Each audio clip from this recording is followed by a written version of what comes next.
ऐसे 7 वर्ष के कन्हैया ने 7 कोस के पर्वत को 7 दिन रात तक अपनी कनिष्ठा उंगली पर जब धारण किया तो बड़ा आश्चर्य होने लगा। पूछने लगे, कन्हैया तू साची तो कहे, ये तूने कैसे उठाया? कन्हैया कहते हैं, सुनो, जिस माखन को बेचने के लिए तुम लोग मथुरा जाते थे, जब से मैंने चोरी करना सिखाया तुम उसको खाने लगे। तो कछु माखन को बल बढ़ो, कछु गोपन करी सहाय। और श्री राधा जू की कृपा ते मैंने गोवर्धन लियो उठाए। श्री राधा जू की कृपा ते मैंने गोवर्धन लियो उठाए। आज सांबर तक मेधों ने कहा कि महाराज हमने सारे परिश्रम को कर लिया लेकिन विफल रहे।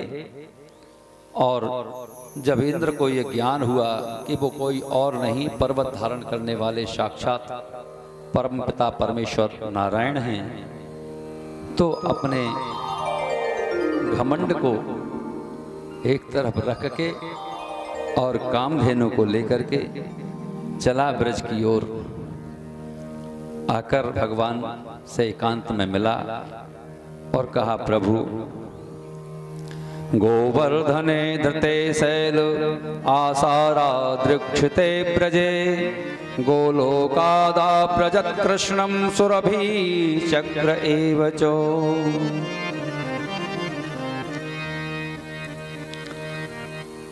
भगवान के पास पधारे, भगवान की स्तुति गाने लगा। विशुद्ध सत्वं तब धाम शांतम तपोमयं ध्वस्तरजस्तमस्तकं मायामयोऽयं गुणसप्रवाहो न विद्यते ते ग्रहणानुबंधा।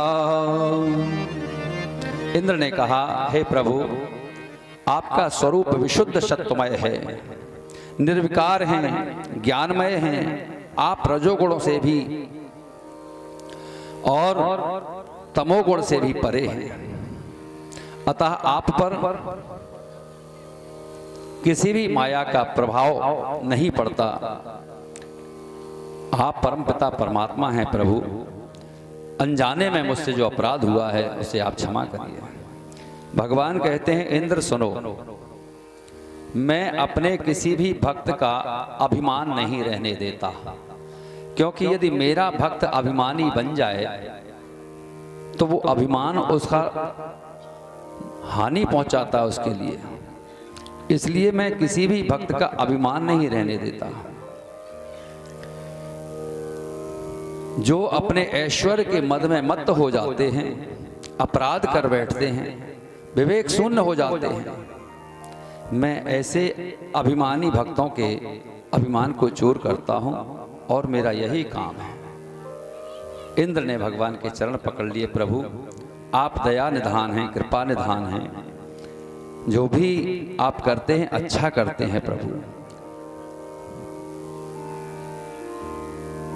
इस प्रकार से गौलोक के अधिपति भगवान गोविंद का सुरभि के द्वारा अभिषेक करके और भगवान से अनुमति मांग करके देवराज इंद्र अपने इंद्रलोक को चला गया। बोलिए गोविंद भगवान की जय। आज नंद बाबा सदैव एकादशी व्रत करते हैं और निर्जल एकादशी का तो महत्व ही कुछ अलग है। व्रतों में आप कितने भी व्रत करिए, लेकिन यदि आप एकादशी का व्रत करते हैं तो सर्वोपरि व्रत है। भगवान नारायण की पूजा, हमने एक दिन बताया था कि कौन कौन से देवता की आराधना करने से क्या क्या प्राप्ति होती है, और जिसको कोई भी प्राप्ति की इच्छा ना हो वो भगवान नारायण की सेवा पूजा करे, उनका व्रत करे। निस्वार्थ भाव से जो नारायण की सेवा करते हैं उनकी सारी इच्छाएं पूरी होती हैं। एकादशी व्रत राज है और कोई 11 एकादशी 11 महीने की 22 और एक 23 एकादशी न रह पाए तो एक एकादशी निर्जल व्रत कर ले, उसको 12 महीने की एकादशियों का पुण्य फल प्राप्त होता है। तो बाबा नंद बाबा एकादशी का व्रत करते हैं। एकादशी का व्रत पूरा किया, द्वादशी में पारण होता है व्रत का। तो पारण करने की इच्छा से रात्रि में शयन किया, सवेरे उठना था, जल्दी पारण करना है व्रत का, तो रात्रि में ही उठ गए। ऐसा लगा कि भोर हो गया।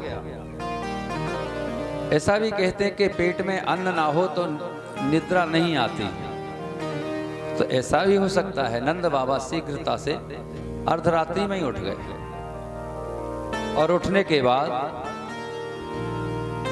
यमुना महारानी में पहुंच गए स्नान करने के लिए। जैसे ही यमुना महारानी में स्नान करने पहुंचे,